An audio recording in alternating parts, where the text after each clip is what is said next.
What's going on, everybody? Welcome back to the channel. I am out here in the garage today and we are throwing some angle onto the BMW 328iS drift car. It's 45 degrees out here in this garage, so damn, I sure hope somebody's watching this video.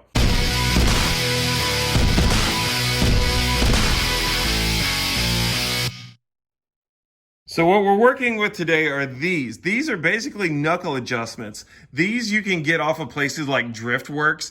I know these ones here came off of eBay Motors. Drew bought them when he first got the car and was planning on drifting it himself full-time before we decided to turn this into a project for the channel and then eventually sell it. They mount to the bottom of your stock knuckles.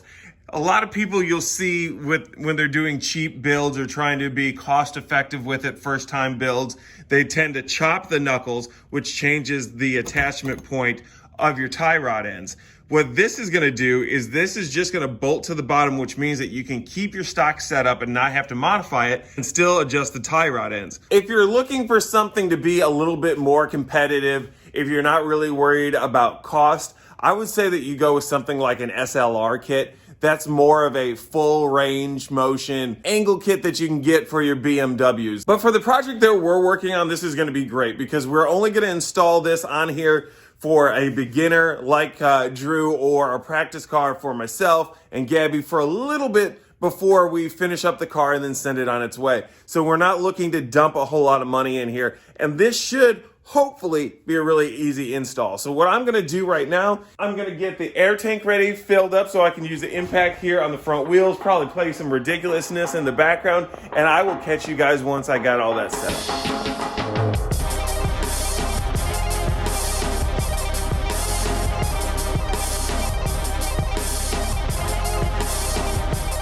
With the wheel off, we can get down in here and we can see the bottom of our knuckle. We have new hardware to help attach all this stuff into place, make it all a little bit easier for us. It all came as part of the kit. The thing I'm noticing now is I was hoping we'd just be able to unbolt the tie rod end and the bottom, the lower control arm, and mount this up pretty easy. But as you can see, the bottom of the suspension here is impeding this bolt here.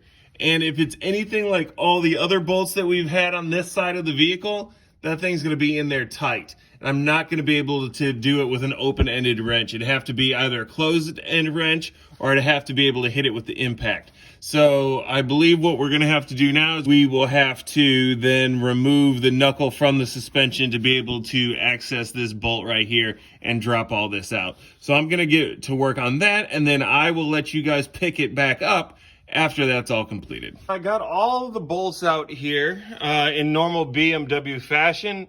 They weren't all the same, and some of them are being a bit trifling. These bolts here on the suspension, they were all 18s down here, and then this side I believe was an 18 as well, the nut on the back. Come around here, this one, I do believe this here was a 19 coming off of the lower control arm.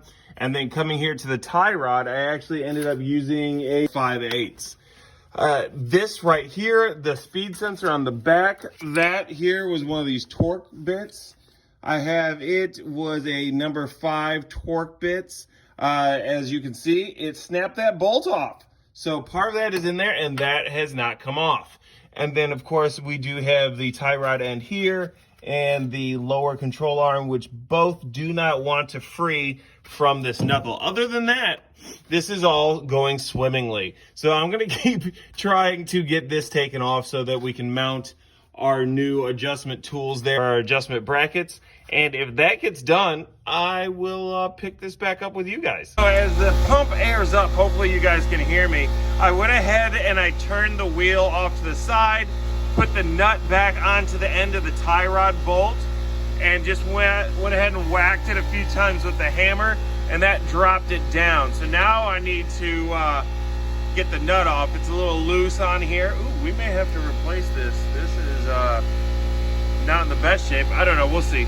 What we're doing is we're taking this bracket here and facing it down with the lettering down like so. Then we have a nut that kind of anchors down and sets inside of that groove that will replace the old nut that we had. Then we have a stud that will come up through the bottom here, and mount in through here with its own nut as well. And then we'll end up taking the tie rod end and putting it up through that bolt right there. And then we also have another nut that should go on that, I do believe.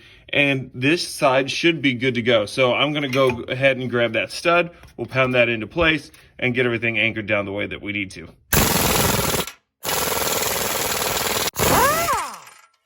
I was having a little bit of trouble hammering this thing in. I did the best that I could, but it just wasn't going.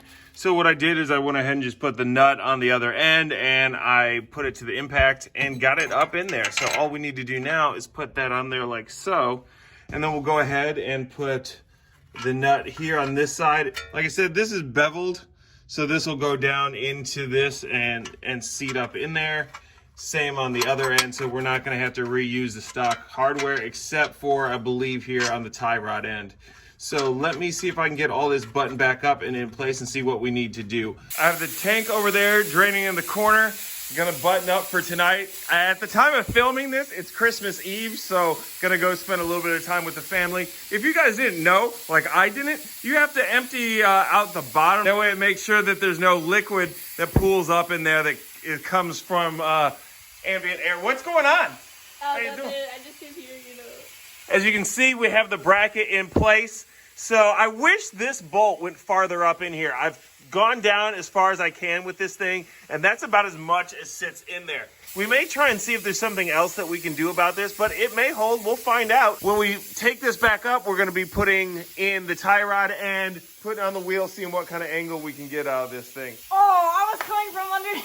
Because this isn't the end of the video. All you were going to do was smack me in the face. Stop it. Tomorrow. Not really going to record much with the passenger since it's exactly the same as the driver's side, but a couple things that I did that I didn't do over on the driver's side is over here on this side, I put the bolt upside down. So flipped it around when I brought it up so the flat side was pushed up against this section of the knuckle. When it pulled this up in, worked a little bit better than the bevel side. And then I ended up using the stock nut over here turned upside down to where it was kind of a beveled edge that dropped down into there and seated.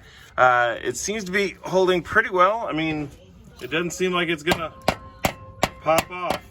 And it should give us some more clearance between here and the suspension. So when I go back over to the other side to swap out to the new tie rods, I'll probably put the different bolt on there so all this seats up a little bit better. I have the bracket mounted on both the driver's side and the passenger side.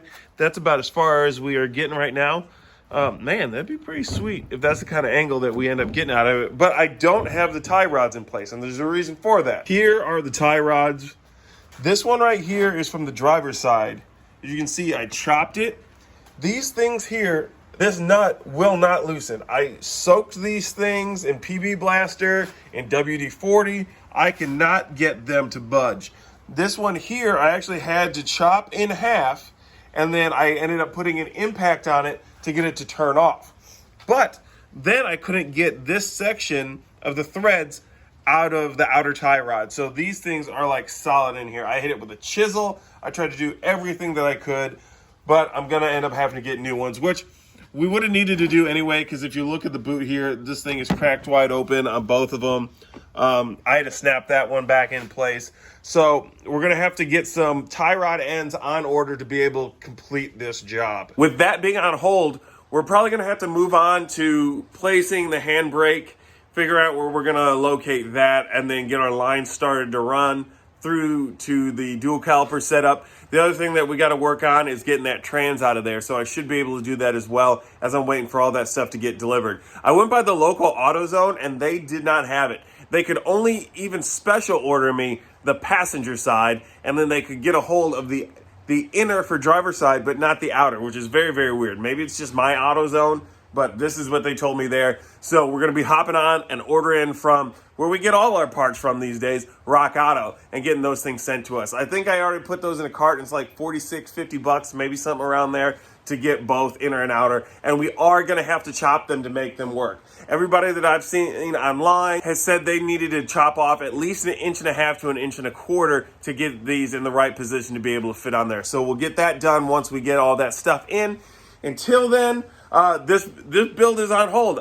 In the next video, you guys probably should see me out in Cali. I'm doing a trip out there. Going to stop by Galpin Auto Sports for a bit. Maybe we'll get to see some cool stuff. Maybe we'll get to see the 10th anniversary Mustang.